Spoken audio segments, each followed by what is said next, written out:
Y'all planning for this?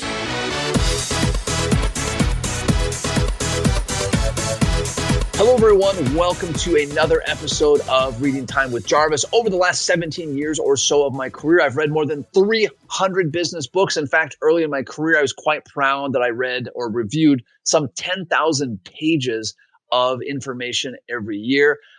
That's not necessarily the best recipe for success, but you need to be very good and very well educated.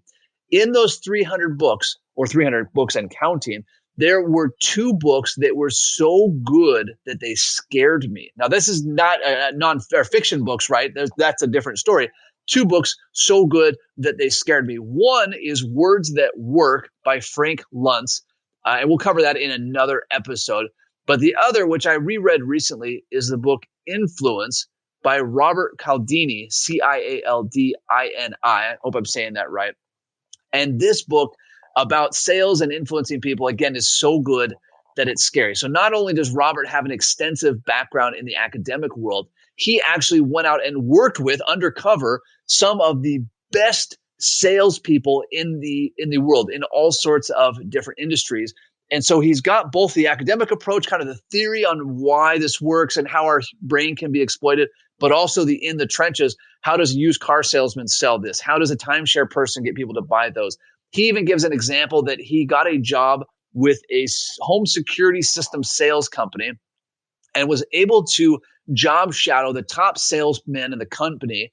I forget the guy's name, but he goes with him on several sales calls. And in each sales call, this legendary security system salesman would sit down with the couple and he would set down a quiz for them to take about home security or safety or something like that. And he would, as they got started, he would say to the couple, "Oh, I'm so sorry. I forgot something important in my car. Do you mind if I let myself out, grab that from my car and come back in?" And so he did that in several meetings. And so Robert finally says, "Hey, why are you doing this? This isn't an accident. You're being intentional."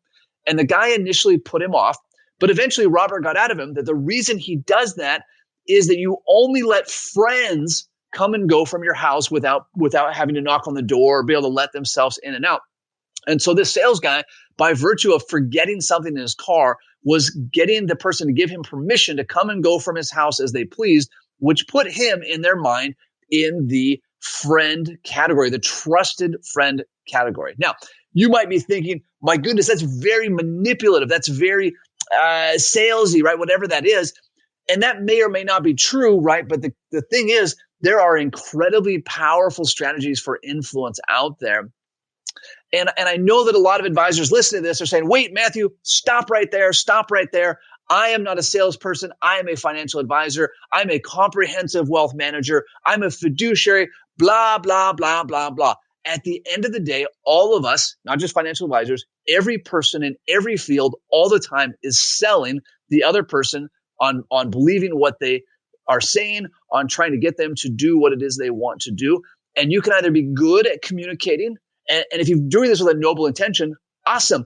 Or you can be bad at communicating, and those that are good at communicating will take all of those clients you think that you could help, right? So there's, like I said, there's two ways to look at this. One is everything you do with your spouse, with your children, with your friends, with everything you do is selling in some regards. And you can either be good at selling and influencing people, or you can be bad at it. I'm going to choose to be good at it.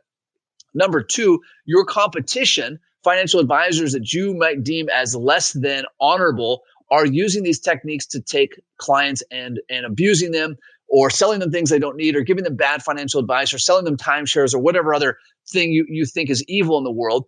And you can either let them end up with all the clients, or you can get good at influence yourself and you can help those clients out. So I know this is a sensitive subject. Highly recommend this book. It is so good that it's scary.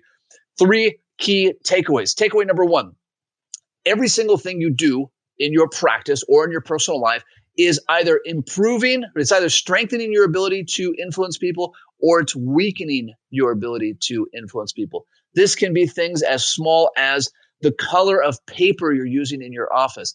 Now, this doesn't mean that you want to spend endless hours nuancing this thing. What it means is you need to be very intentional with everything you're doing and ask yourself, is this helping me influence someone in the right direction, or is it hurting my ability to influence?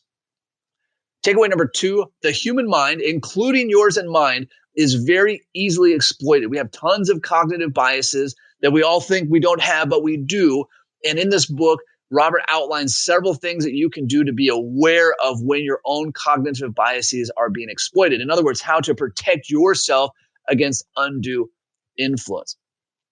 Takeaway number 3, while financial planning is not specifically mentioned in this book, in every industry, the best communicators or the best influencers have the biggest impact.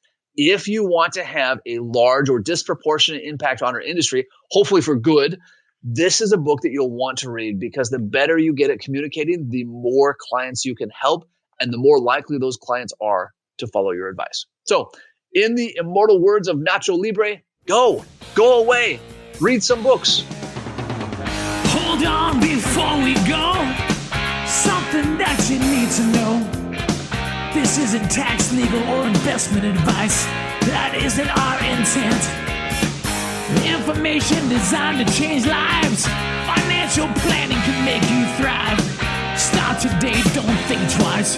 Be a better husband, father, mother, and wife.